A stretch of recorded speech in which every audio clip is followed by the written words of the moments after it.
glad to see Istvan kept his word, sir. Well, Not half as glad as I am, Your Grace. I'll be damned. Well, we kept our word too. And now Toth has had his head start and he's fair game. Which way do they go? To the north, but I would be careful, Sir Hans. Fear not, Your Grace. I have twice as many men as he. Well, I won't keep you any longer. I'm sure the two of you have a lot to say to each other. Let's go!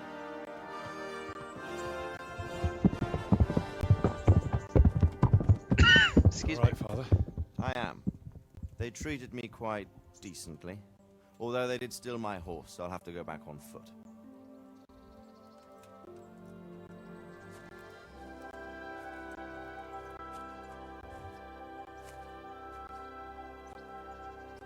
It looks like it's all over. Not by a long shot. It won't be over until we get this mess cleared up. And catch that bastard. How could we let him go? Would you rather we killed him? Even if it meant Lady Stephanie and I died too? No, of course not. But what was to stop us from killing him after the exchange? Honor? Honor? If the word of honor of a nobleman could not be trusted, then he would never have agreed to the exchange. Mm-hmm. And where's the honor in abandoning your son? You know how it is. You were young. It happened. And I couldn't marry a commoner. Then your father, Martin, came along and took care of both of you. He knew it. What? That I was your father? Certainly. He was a great man. He took you as his own. And always kept an eye on you. Of that you can be sure. I know so little about his past. He told you nothing. Oddly enough, even though you don't have his blood, you're very like him. When he was around your age, he became bored of his trade and set out to see the world. He lived through many adventures, even fought in a war. In a war? Yes, in Poland, I believe. And I don't think he cared much for it. That's why he wanted me to stay at home. Mm-hmm. He spent some time in Prague, then settled in Kuttenberg. But it seems he quarreled with someone there and finally ended up here. You know the rest. I loved him, but even so, I somehow always had a feeling I didn't quite fit in. It was in your blood, I suppose.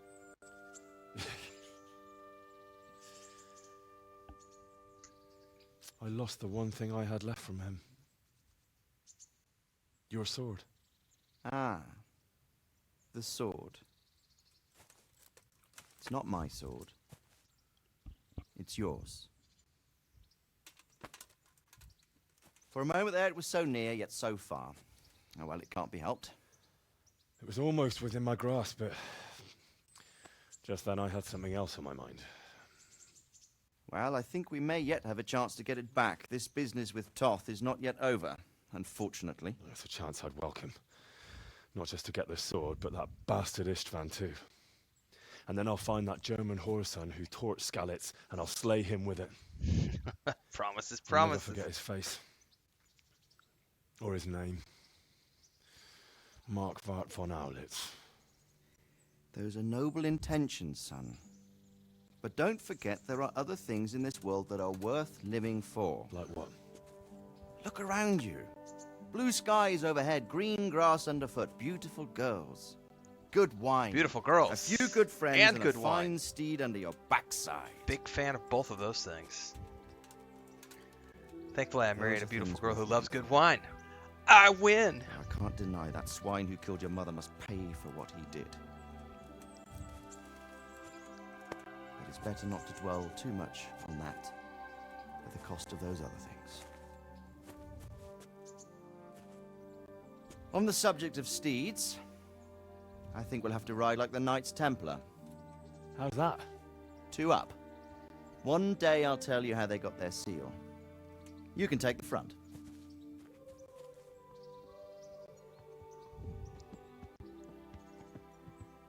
It's like I always imagined it would be, teaching my boy to ride. Although it would be better if you were a little smaller. My word, it's all go today, isn't it? What do you think this is? I think I know. It's Margrave Jobst. The king's cousin? I wonder what he wants. I guess we'll find out soon enough.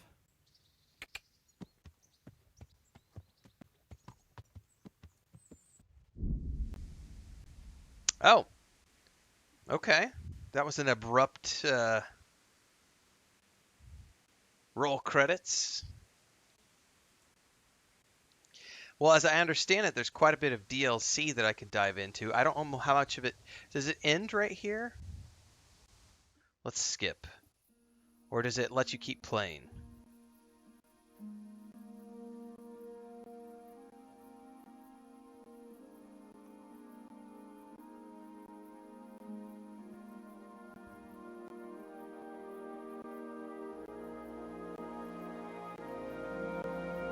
Yes, the credit sequence could have used Doing music well, as well. son.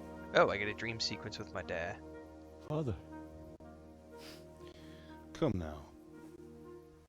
You know whose side you. That doesn't matter now.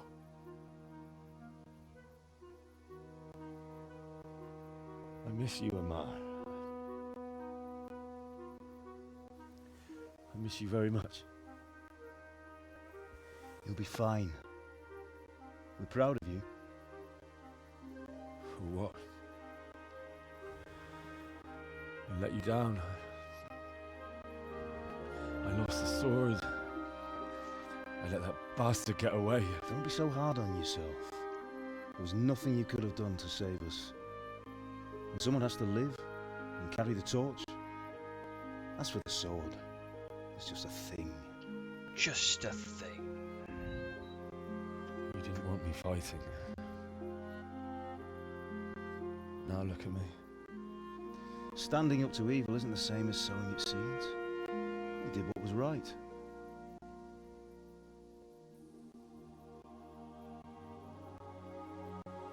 That is a beautiful shot right there.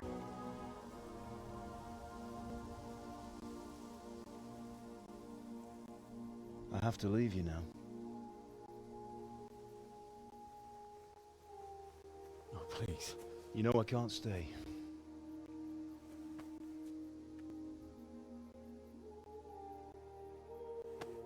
Will I ever see you again? God knows.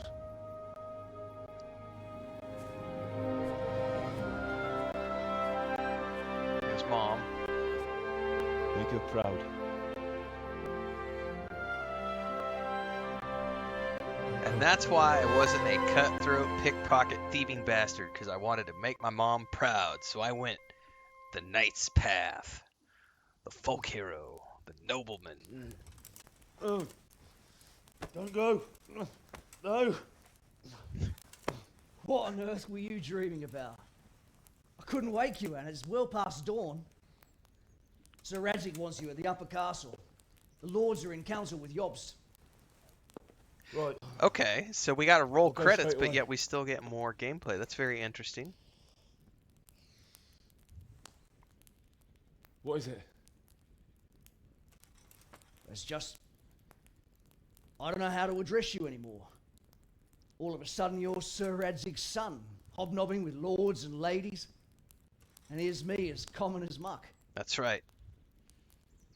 Oh, give over, you idiot. Suck it! Do I look like a lord to you? Not really.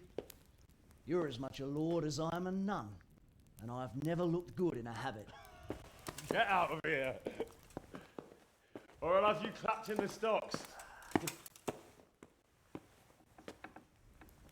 He's got much better clothing now. That's very nice. I like my room. I've got painting on the wall. Of course I'm in a private area.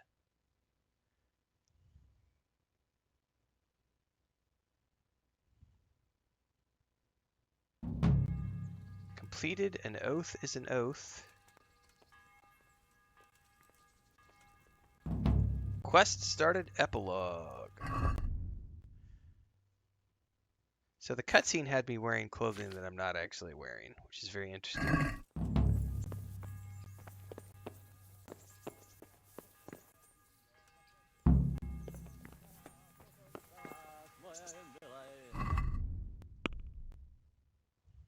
I got a whole bunch of dings.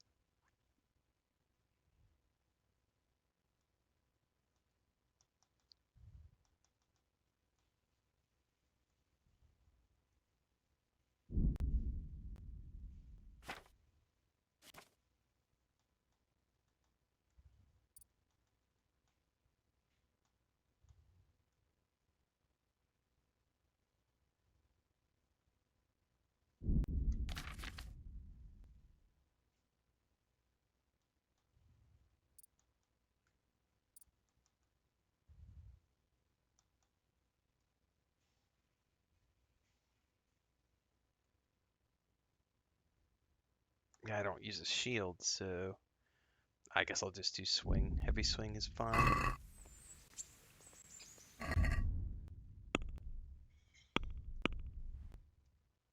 Epilogue. Go to the upper castle during the day to meet Margrave Jost. Okay.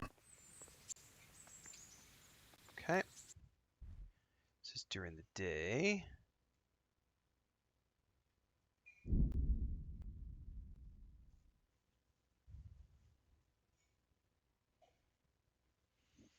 Hang on a second, guys. I'll be right back.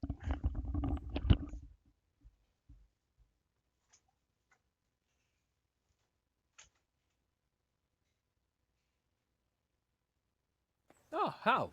Are you going to the meeting with Margrave Jobst as well? I am. What about Istvan? I assume... That we didn't catch him? No. Because if we had, you'd be the first one to know. Have no fear. We'll get him eventually. I hope you're right. Anyway, let's go and see what Jobst wants from us.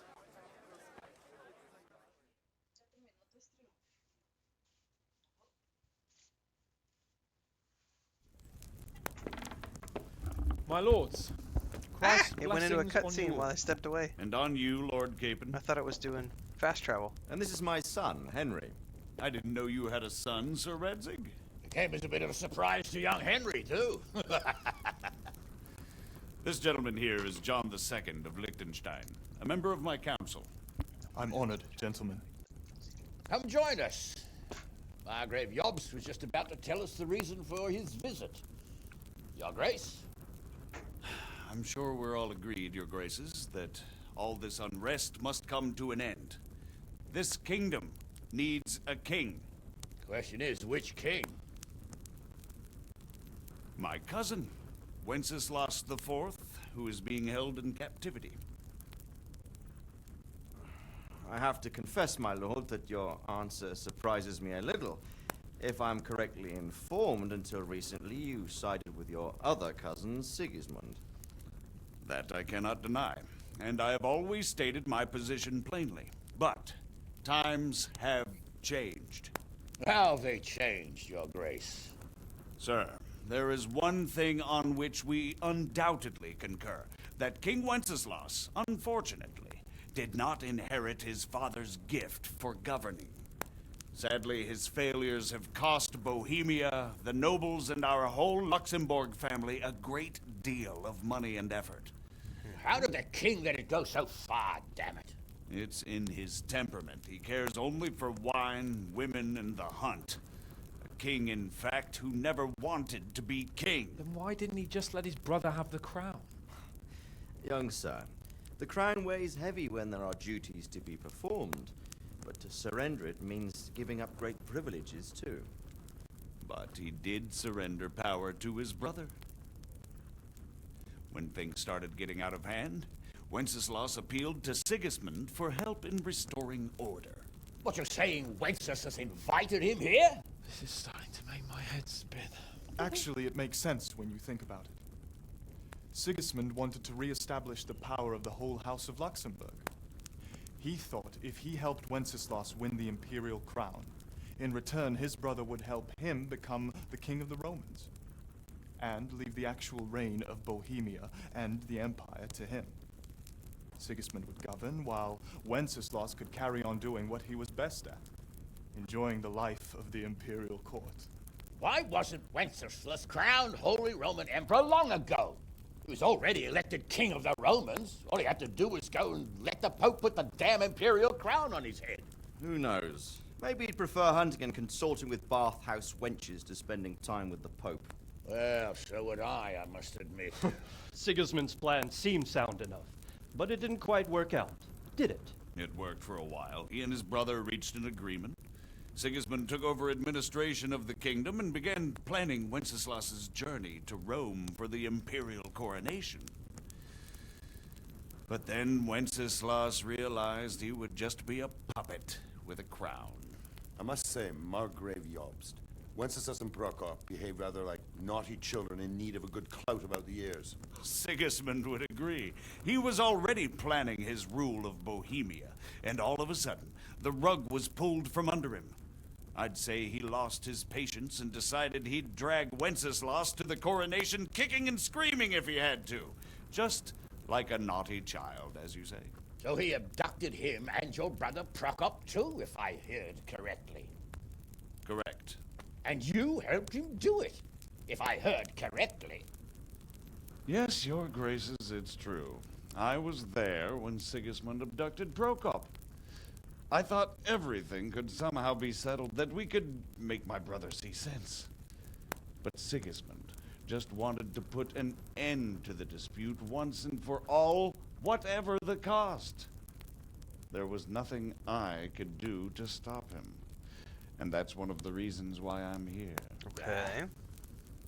The worst of it is that it was all for nothing. Instead of putting a stop to the revolt, it escalated it, and the result is this chaos we have today. That's true enough, sir. But I must admit now, I'm not sure what your position is. The king is incompetent, but we must protect him? The simple truth, gentlemen, is that for all of Wenceslas's faults, we have no one else. So we'll have to make do with his idleness. People like him, though. But what can we do now? Sigismund has the League of Lords behind him. Otto von Bergolf, Heinrich von Rosenberg. The situation has gotten completely out of control. Now even the nobles of the League of Lords are realizing that Sigismund wasn't the right choice. So now Berghoff is on your side. Are we to assemble an army together with him and face Sigismund on the field of battle? We're not in Hungary now. Such affairs may be settled elegantly, without unnecessary hostilities or expenses. I have negotiated an alliance with the Hungarian bishops, the Polish, and of course the Czech nobility, against Sigismund. Every day he is losing the ground under his feet, and that's why I need your help too. What kind of help, though? Sigismund has a massive army, and Rosenberg, Berghoff, and Prague are behind him. Do you have an army you could face him with? But that's not what I mean at all. There's been a revolt against Sigismund in Hungary, partly due to my efforts, and now he'll have to choose whether he wants to gain the Bohemian crown, which is a very risky enterprise, or hold on to the Hungarian one. He can't have both. And there's a tough struggle awaiting him in Hungary. I'm not sure he'll win, and Rosenberg and Berghoff know it too. They're not stupid. If the Bohemian nobility stands together, they will turn. We are men of little consequence, Margrave. Radzig here lost everything because of his alliance with Wenceslas. Sir Divish came within a hair of the same fate. Even Rattay is defenseless against Sigismund and the League of Lords. What's more, your grace, King Wenceslas languishes in captivity in Vienna. He can't rule too well from there. And what do you propose? To sit with your arms folded till the Bohemian lands are turned to ashes like Skalitz? We have to put a stop to this senseless war! And do you know, sir, what the true position of the League of Lords is? I'm not on the best of terms with them at this moment, so you'll have to ask them yourselves. Yes. Why not? I'll go and visit Berghoff at his castle and we'll see what he tells me. So this is where the second game that's picks up, not essentially, such a because if I bad remember correctly, idea, Henry young and sir. Hans were making True. delivery Oh, a little risky. for in the intro to King. I King doubt Deliverance Berghoff 2. would harm a blue-blooded envoy. And you can find out what he has to say about developments and what the League of Lords is planning. Then we'll decide what to do next. I'll help you compose a letter to him. I'd like Henry to come with me. Why not? He's proven himself an able investigator, and he'll also be a good bodyguard if anything should happen. And I'll send Sir John here to Gutenberg to be my eyes and ears there. I believe both your reports will help us get a better grip on the situation.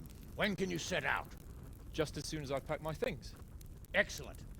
Margrave Jobst and I will draft the letter. Get ready, and we'll meet back here.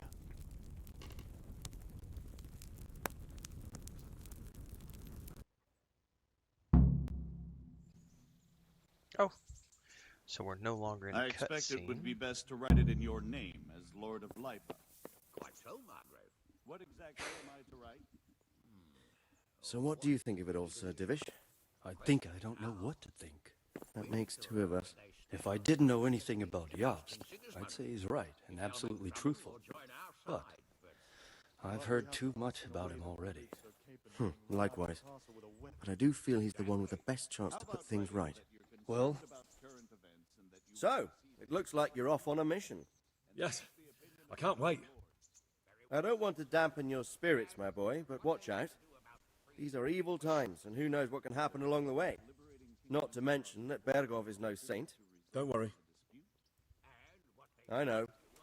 You've shown you can fend for yourself, but do take care. You'll be traveling as Lord Capon's bodyguard. You'll be there to make sure nothing untoward happens to him. Keep your eyes peeled and your ears wide open.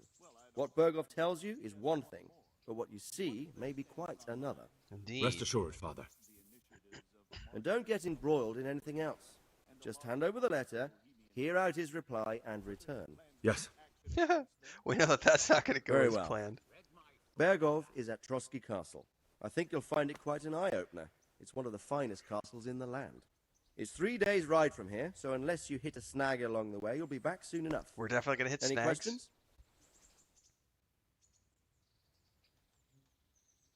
That's about all. Very well. Take the letter from Sir Hanush. And good luck, son.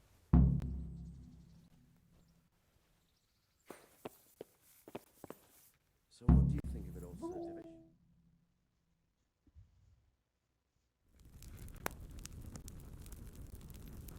I believe we have written it well, gentlemen. Without a doubt. No one could deduce from this whether we are Sigismund's allies or foes. I must travel back to Brno now, but soon I will go to Brandenburg and I will stop here on the way back. By then, Sir Capon should be back and we can discuss how to proceed. Right. Before you leave, my lord, there is one thing that gives me no rest. Why did Sigismund come as a foe? It makes no sense. If I may, sir, I think I can explain. Oh, please enlighten us, young sir. I live not far from Hungary, where Sigismund reigns. It is a savage country, and the constant war with the Turks has hardened the people. They need a monarch with an iron hand. So when Sigismund felt the wind of revolt, he reacted as he would at home. Only what works on the Hungarian nobles does not work here in Bohemia. Bringing order is one thing, but slaughtering and pillaging with a horde of barbarians quite another. What purpose does that serve? But Sigismund did give the Bohemian nobles a chance to take his side. It was only when they refused his ultimatum that he lost patience and took to the sword. As for the barbarians, he could afford nothing better. The Hungarian nobility would gain nothing from joining his campaign in Bohemia. He didn't have enough coin for a regular army, and so he recruited the Cumans. What he does not pay them, they make up for in plunder. But in the end, he didn't have enough to even satisfy the Cumans. That's why he raided Gutenberg and Skalitz. He wanted the silver. That makes sense. My lords, how's the letter coming along? It's done. Then we can be on our way. Now remember what we said, boy. All you have to do is deliver the letter, listen to the answer, and come back here. Don't provoke Berghoff in any way. Provoke? Me? Never, Uncle. We'll be back in a few days. Farewell, your graces. Come, Henry, my men are waiting.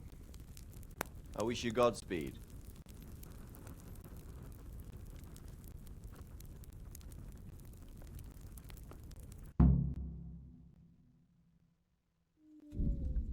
Congratulations! You have completed the main storyline. If you like, you can still embark on side quests and activities, or just wander the world. You can also end the game anytime afterwards by writing off the map with Sir Hans Capon's squad. Cool.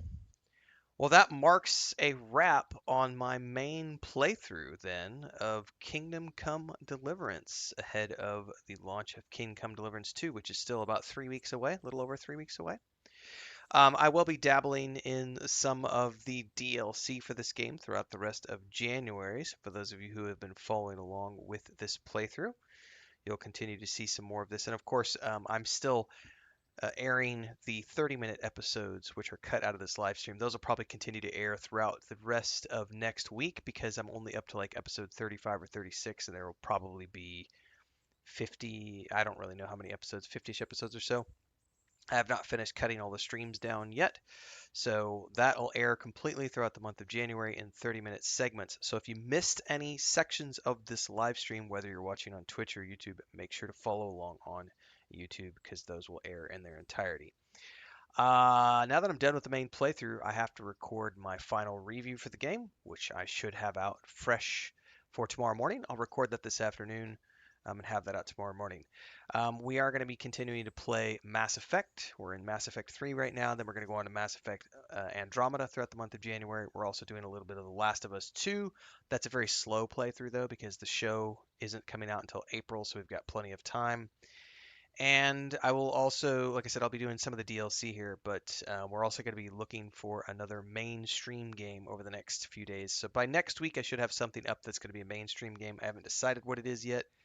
We've been having some discussions on social media and on Discord and in the post section of YouTube to figure out what might be the next stream game that I play for the next 3 weeks. Because we have like 3 weeks, I think 24 days, something like that. I haven't looked at the timeline actually until Kingdom Come Deliverance 2 hits. So we'll find something to do soon. I know there's a patch for Path of Exile 2 happening tomorrow. So I'll probably do a little bit more Path of Exile 2 early access next week. Because I want to try out like an Ice Mage. There have been some really good RPGs suggested, so I'm going to probably find an RPG to play through for the next few weeks. Possibly more than one. You never know. As a mainstream game. In any case, I'm going to check in with Chris, see what she's up to. I may be back later this afternoon with the Mass Effect stream. If not, I'll be back again tomorrow morning with something. Might be some DLC for this game. It might be something else. But in the meantime, for those of you wanting to hang out for the review, that'll be live tomorrow morning bright and early. So stick around for that. And I will see everybody in the next one. Have a great afternoon.